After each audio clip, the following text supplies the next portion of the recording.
Okay, so I added, or in the interim time, I added another person. I forget who. I think this person.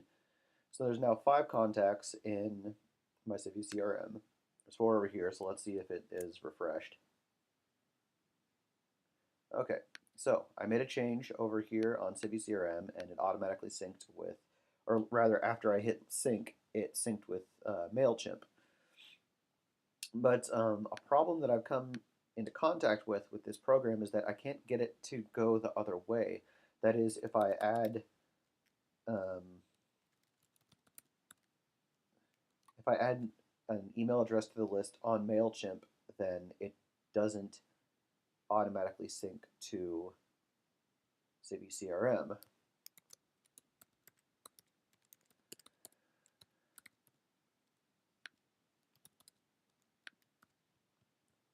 Yes, I know this person, so you see, I will add this person manually to sync test. So there's now 6 people.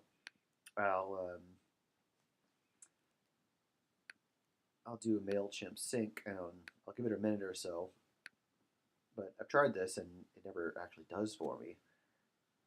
And so we'll use this as an opportunity, kind of, to talk about. We'll talk about the utility about and the usefulness of this particular extension. And so there are some concerns. You guys are going to talk about it in your class, but I want to bring up the issue of security, and that is just like with WordPress, when you add a plugin or add a theme or whatever, then you are opening yourself up for attack. There are more avenues for malicious software to get in there or for people to attack your site. Um, so this isn't always as big a risk as it seems, but it can be, the risk can be mitigated if you have a developer who is actively updating the extension or the plugin or whatever it is that you've installed on your platform. And so we'll see, is the developer doing that? And we'll see that current usage is, there's 11 people using this, so that doesn't mean that, there's not a big user base. There's not many people sending reports. I'm not sure exactly where this number comes from. I mean, I don't think it's from downloads, since you just download it straight from GitHub. Um, I'm not sure how they're tracking this. It might be people who opt in to be tracked. It might be people who have registered their civiCRM install, and then of those, how many people have used this, or how many people are downloading it from this extensions library. I don't know. I don't know where that number is coming from, but at any rate, that seems kind of low. Second is, how often is this thing being updated? So it seems like he created it back in February of last year. He updated it in October, and we can look at his GitHub page and see when the last time he updated anything was. And you can see that he updated something here about a month ago. He updated the important part about a month ago. So there is work being done on it, but we're not sure how much work. We don't know how secure. This guy doesn't seem to talk very much.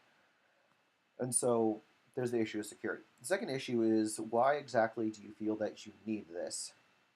Why do you need this functionality? On this, you have your lists here on civiCRM, and you'd like to do your email campaigns through MailChimp instead of using the email campaign feature of civiCRM itself, and that's totally fine. But then we're saying that civiCRM is not about it's not about doing things. It's about storing our volunteer or our constituent data. And so if there's not a communication in between the two of them, as it's shaping up to be, that if you make a change, so if you automatically purge bounces from your list here on MailChimp, then those changes are not going to reflect over on civiCRM. You'll have to do it manually, which, it ends up defeating the purpose in the first place. I mean, what's the point? But I haven't done much work with this, so maybe the functionality is important, and really it's up to you as the user or as the administrator to figure these things out. I just thought that I'd bring up these issues and have you guys discuss. So I added a user over here.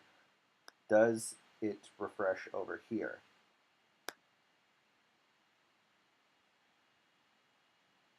You see that there are still only 5 contacts. I did a test of, I added one yesterday. I just checked it before I started doing the screencast, and it still had not synced. So that means that this is only these changes only go upstream.